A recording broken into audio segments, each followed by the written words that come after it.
Oke, kembali lagi bersama saya Arif Putradi dalam program Merenungkan Firman Tuhan setiap hari. Bapak, Ibu, Saudara-saudari yang terkasih dalam nama Tuhan kita Yesus Kristus, sungguh luar biasa kasih Tuhan dalam hidup kita. Kita masih diberi kesempatan untuk bisa belajar firman Tuhan. Kita masih diberikan waktu untuk merenungkan firman Tuhan. Tentu, jikalau orang yang mengasihi Tuhan, jikalau orang yang cinta akan kebenaran, maka dia akan sepenuhnya mengejar kebenaran itu. Maka dia akan sepenuhnya mencari tahu apa yang Tuhan inginkan di dalam kehidupannya. Bapak, Ibu, Saudara-saudara yang dikasihi Tuhan kita Yesus Kristus. Namun, tidak sedikit manusia di muka bumi ini yang kurang memperhatikan kerohaniannya, yang tidak ingin mendengar tentang Yesus Kristus. Banyak manusia di muka bumi ini menghiraukan pemberitaan Injil. Bahkan jikalau ada orang yang memberitakan Injil, sering mereka tolak begitu. Tetapi tidak heran Bapak, Ibu, Saudara-saudari. Bahkan pada saat Yesus Kristus turun ke dunia, pada saat Yesus Kristus memulai pelayanannya di bumi, tentu banyak juga orang yang menolak dia. Banyak juga orang yang tidak senang akan kehadirannya. Tetapi semangat dari Tuhan kita Yesus Kristus, tetapi tugas yang dipercayakan kepadanya itu harus diselesaikan. Nah, Bapak, Ibu, Saudara-saudara yang dikasihi Tuhan kita Yesus Kristus, banyak contoh yang bisa kita ikutin dari pemberitaan firman Tuhan. Banyak contoh tokoh-tokoh Alkitab yang bisa kita teladani tentang kesaksian hidup mereka, seperti Salomo, Daud, bahkan sampai kepada Rasul Paulus. Bagaimana Rasul Paulus bisa bertemu suatu Injil yang benar, bahkan bisa menjadi seorang rasul, Bapak, Ibu, Saudara-saudari. Wah, sungguh luar biasa, Bapak, Ibu, Saudara-saudari. Tentu harapan saya, Bapak, Ibu, Saudara, dimanapun Anda berada, Bapak, Ibu, Saudara-saudara terus ingat akan Tuhan, selalu menyediakan waktunya untuk belajar firman Tuhan, untuk bisa mendengarkan firman Tuhan setiap hari. Karena seperti yang disampaikan oleh Roma pasal yang ke-10 ayat 17, dikatakan Rasul Paulus di situ bahwa seseorang yang beriman, seseorang yang memiliki iman, itu timbul dari suatu pendengaran firman Tuhan. Nah, oleh sebab itulah pentingnya kita belajar firman Tuhan. Oleh sebab itulah betapa pentingnya kita mendengarkan firman Tuhan.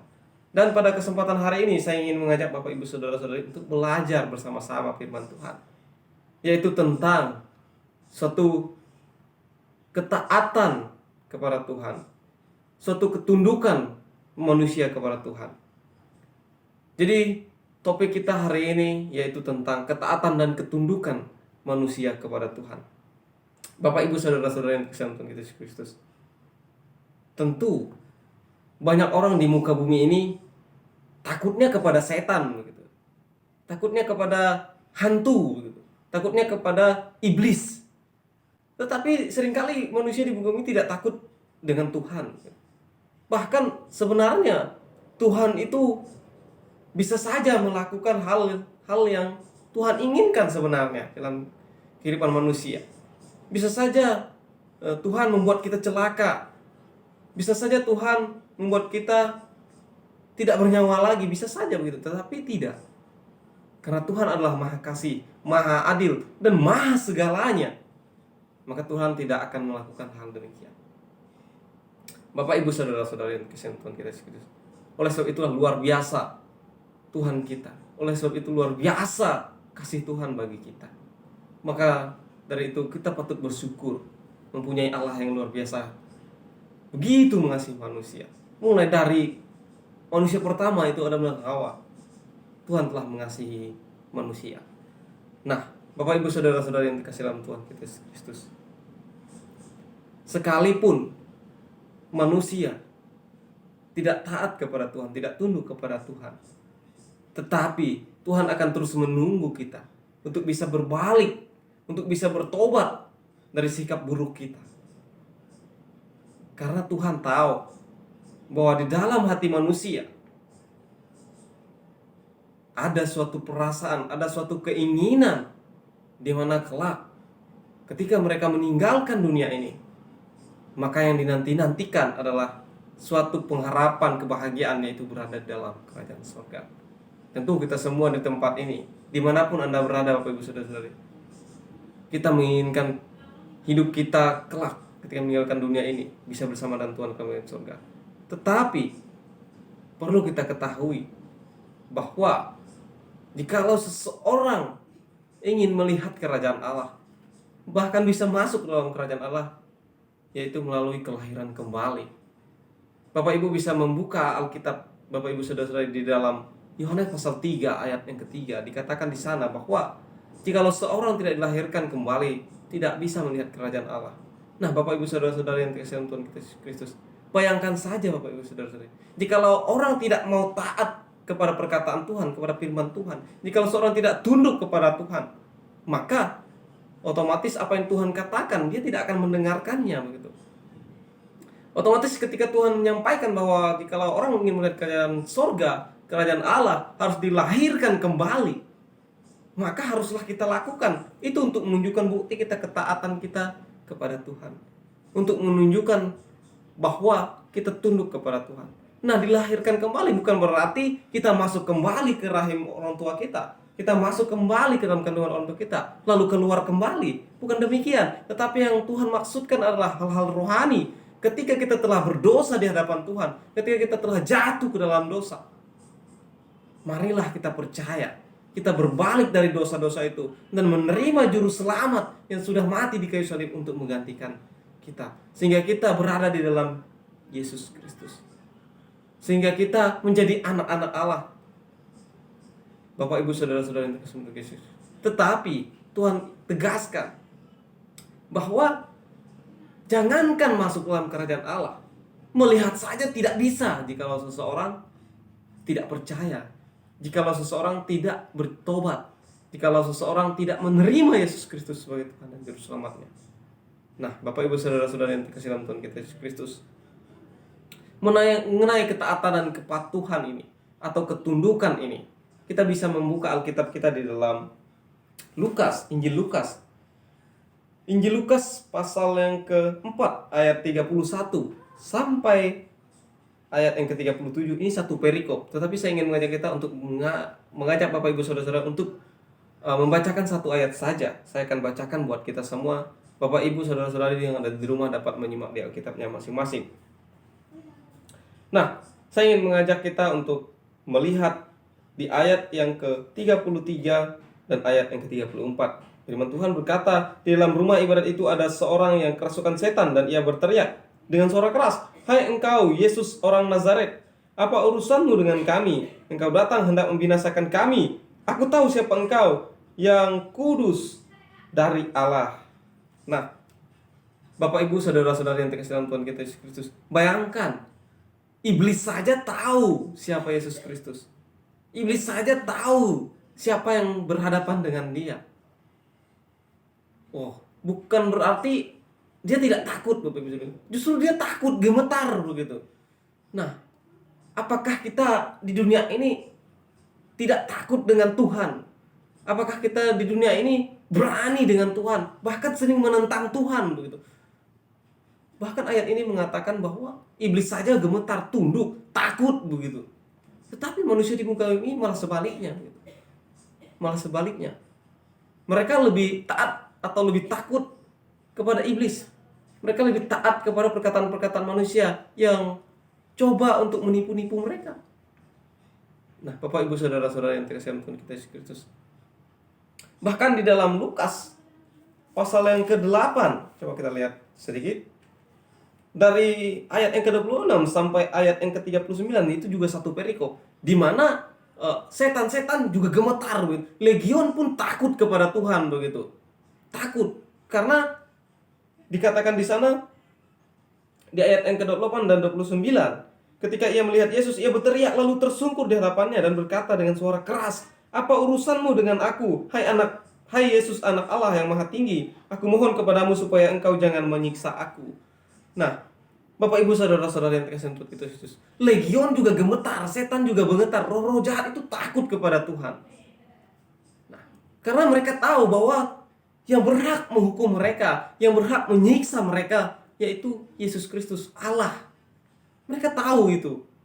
Nah, tetapi Bapak Ibu Saudara-saudara yang terkasih dalam Tuhan kita Yesus Kristus, sungguh disayangkan ketika manusia di muka bumi tidak takut dengan Tuhan, tidak tunduk kepada Tuhan, tidak taat kepada Tuhan. Maka sungguh lebih jahat lagi daripada iblis-iblis ini. Sungguh lebih jahat lagi dari setan-setan ini. Tetapi Tuhan sudah ingatkan kepada kita di dalam Matius pasal 25 ayat yang ke-41. Bapak Ibu Saudara-saudari dapat membuka di Alkitabnya, bahwa kita akan dilemparkan, akan disimpan di tempat di mana iblis berada, yaitu di lautan api yang kekal. Jikalau kita tidak taat kepada Tuhan, jikalau kita tidak tunduk kepada Tuhan. Nah, itu adalah konsekuensi daripada kita menentang Tuhan. Bapak Ibu Saudara-saudari yang terkasih Tuhan, sungguh celaka begitu kalau hal demikian. Tetapi ketika masih ada kesempatan, ketika Tuhan masih memberikan napas kehidupan bagi kita, marilah ambillah keputusan di mana kita harus dilahirkan kembali secara rohani. Kita percaya kepada Tuhan, kita menerima Yesus Kristus dalam hati kita, supaya kita menjadikan diri kita sebagai anak-anak Allah, supaya kita berada di dalam Yesus Kristus, supaya kita bisa dimateraikan oleh Roh Kudus sebagai tanda kita milik Tuhan, sebagai tanda jaminan bahwa suatu kelak kita bisa bersama dengan Tuhan dalam kerajaan surga. Bapak Ibu Saudara-saudariku yang terkasih dalam Yesus Kristus, bahkan jikalau kita taat kepada Tuhan, kalau kita tunduk kepada Tuhan, apakah Tuhan tidak senang dengan kita? Sangat senang sekali begitu. Tentu harapan Tuhan hal yang demikian begitu. Ketika kita menggunakan kehendak bebas kita untuk memuji memuliakan Tuhan, untuk mengikuti perintah-perintah Tuhan, untuk taat kepada Tuhan. Nah, Bapak Ibu Saudara-saudariku yang terkasih dalam nama Tuhan kita Yesus Kristus, jadi marilah kita semua membuka hati dan pikiran kita, merenungkan hidup kita. Apakah hidup kita sudah mengikuti kehendak Tuhan? Apakah selama ini hidup kita sudah taat kepada Tuhan? Apakah selama ini kita sudah tunduk kepada Tuhan? Atau malah sebaliknya? Apakah selama ini kita takut kepada setan-setan? Apakah kita selama ini takut kepada roh jahat?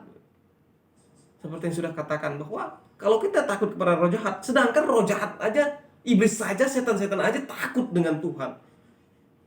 Mereka gemetar melihat Tuhan. Nah, apalagi kita?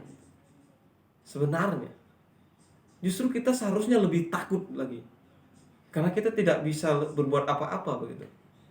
Secara jasmani, fisik kita ini lemah. Tetapi kalau kita berada dalam Tuhan, iman kita ini kuat. Kalau kita terus berpegang teguh kepada pengharapan kita, janji-janji Tuhan kepada kita, maka saya yakin dan percaya bahwa kita bukan hanya melihat kerajaan Allah, melainkan kita bisa masuk ke dalam kerajaan Allah. Bapak Ibu Saudara-saudariku yang terkasih Tuhan kita Yesus Kristus. Jadi, jangan sampai Bapak Ibu Saudara-saudari lebih takut kepada setan daripada takut kepada Tuhan. Karena itu akan membawa kita kepada kebinasaan. Bapak Ibu Saudara-saudariku yang terkasih dalam Tuhan kita Yesus Kristus, sekiranya firman Tuhan malam hari ini, sekiranya firman Tuhan mengingatkan kita, menyadarkan kita bahwa begitu pentingnya firman Tuhan bagi kita, memberitahukan kita bahwa kita harus tunduk kepada Tuhan, kita harus taat kepada Tuhan, kita harus mengikuti kehendak Tuhan. Karena kalau tidak, konsekuensinya akan binasa ke lautan api. Tetapi kalau kita tunduk, kalau kita taat, maka kita akan mendapatkan suatu kebahagiaan yang luar biasa, mendapatkan suatu pengharapan kita, mendapatkan upah kita, yaitu bisa bersama dengan Tuhan dalam kerajaan surga, mendapatkan kebahagiaan yang sejati, yang kekal, dan tidak akan pernah berubah. Demikianlah renungan firman Tuhan untuk kita hari ini. Biarlah firman Tuhan ini menjadi berkat bagi kita, dan terus memberi dorongan motivasi kepada kita untuk bisa belajar firman Tuhan, untuk cinta akan kebenaran, bahkan terlebih-lebih mempersembahkan hidup untuk Tuhan. Bahkan jikalau hati kita ingin melayani Tuhan, baik melalui apapun itu, sekiranya hidup kita sungguh berkenan di hadapan Tuhan. Jadi cukup sekian firman Tuhan yang bisa saya bagikan buat kita semua. Dan saya Ari Putradi Saya ingin pamit mengundurkan diri. Sekiranya kita dapat bertemu di lain waktu.